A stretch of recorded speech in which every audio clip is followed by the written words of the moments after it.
నార్మల్గా ఎవరు ఇంట్రోవర్ట్లు అవ్వరు, పరిస్థితులే వాళ్ళని ఇంట్రోవర్ట్లు చేస్తాయి అనేది కూడా ఇందులో బాగా చూపించారని చెప్పొచ్చు. మీకు లవ్ మూవీ అంటే బాగా ఇష్టమా, అంటే లవ్ స్టోరీస్ అంటే బాగా ఇష్టమా, ఈ మూవీ చూడొచ్చు.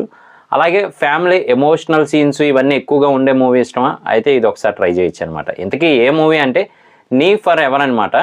ఇది ఒక యాప్ కోసం స్టార్ట్ అయిన స్టోరీ అని అయితే చెప్పాలి. ఒక రకంగా చెప్పాలంటే లవ్ స్టోరీలో అలాగే ఫ్యామిలీ బాండింగ్లో అది సెంటిమెంట్లో మొత్తంగా ముంచి లేపుతారనమాట. సినిమా చూస్తున్నప్పుడు మనకు అర్థమవుతుంది. అసలు కాన్సెప్ట్ ఏంటి అంటే అబ్బాయి అమ్మాయి అంటే జనరల్గా హీరో హీరోయిన్స్ వాళ్ళే ఉంటారనుకోండి. సో హీరో ఏమో ఒక యాప్ కోసం పనిచేస్తూ ఉంటాడనమాట. అంటే డేటింగ్ యాప్ టైప్లో ఉంటుంది. సో దానికోసం పనిచేస్తూ ఉంటాడు. హీరోయిన్ ఏమో ఒక షార్ట్ ఫిలిమ్స్ అలాగే మూవీ డైరెక్షను ఇవన్నీ కూడా చేస్తూ ఉంటారనమాట.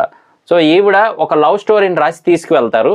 అక్కడ వచ్చే క్వశ్చన్ ఏంటి అంటే మీరు ఇంతకుముందు లవ్ చేశారా, మీరు లవ్ చేస్తేనే కదా దాని మొత్తం, మీరు ఇంతకుముందు లవ్ చేశారా, మీరు లవ్ చేస్తేనే కదా దాని గురించి మొత్తం మీకు తెలుస్తుంది అని అయితే కండిషన్ ఉంటుంది అనమాట. సో ఇటువైపు ఏమో ఈయన కూడా డేటింగ్ యాప్ ఇదంతా కనిపెడుతూ ఉంటే ఎవరైతే ఇన్వెస్టర్ ఉంటారో సో అతను చెప్పేది ఏంటి అంటే మీకు దీని గురించి తెలియాలి అంటే ఇంతకుముందు మీరు ఎవరితో అయినా డేట్ చేసి ఉండాలి కదా, అప్పుడే అసలు ఏంటి అనేది తెలుస్తుంది, మీరు ఇంకా బాగా అవుట్పుట్ ఇవ్వగలరు అని చెప్తారు.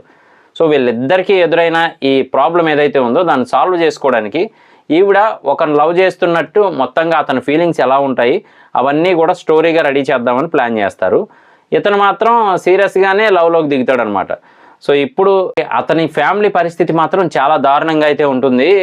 ఆర్థోడాక్స్ ఫ్యామిలీ అని కూడా కాదు, ఇంకా అసలు మరీ ఇదిగా ఉండే ఫ్యామిలీ. ఒక రకంగా చెప్పాలి అంటే నియంత ఇంట్లో ఉంటే అలా ఉంటుంది అనేది మాత్రం బాగా చూపిస్తారని చెప్పాలి. చాలా ఎమోషనల్గా ఉంటుంది. లేడీస్ పరిస్థితి అయితే మరీ దారుణం అని చెప్పాలి. అలాంటి ఫ్యామిలీలో నుంచి అతను బయటకు వచ్చి ఇంట్రోవర్ట్గా ఉండిపోతాడనమాట. ఎవరితో మాట్లాడకుండా తనలో తానే ఒక రూమ్లో అయితే ఉంటూ తనకి తానే పని చేసుకుంటుంటాడు. సో ఇలాంటి సిచ్యువేషన్లో ఆ అమ్మాయి మరి ఇతన్ని మోసం చేసిందా లేదా ప్రేమించిందా, అసలు ఏం జరిగింది, మొత్తానికి ఇద్దరు కలిశారా లేదా, ఇతను మళ్ళీ సేమ్ అదే ఇంట్రోవర్ట్ పరిస్థితిలోకి వెళ్ళిపోయాడా, ఇవన్నీ కూడా మూవీలో చూపిస్తారు. చూడకపోతే ఒకసారి చూడడానికి ట్రై చేయండి. నెట్ఫ్లిక్స్లో అవైలబుల్గా ఉంది. ఇది మూవీ చూసిన తర్వాత నాకు అనిపించింది మాత్రమే, మరి మీకేమనిపించింది అనేది కింద కామెంట్ చేయడం మర్చిపోకండి. నేను మీ ప్రసాద్, మళ్ళీ నెక్స్ట్ వీడియోలో కలుస్తాను. Love you all.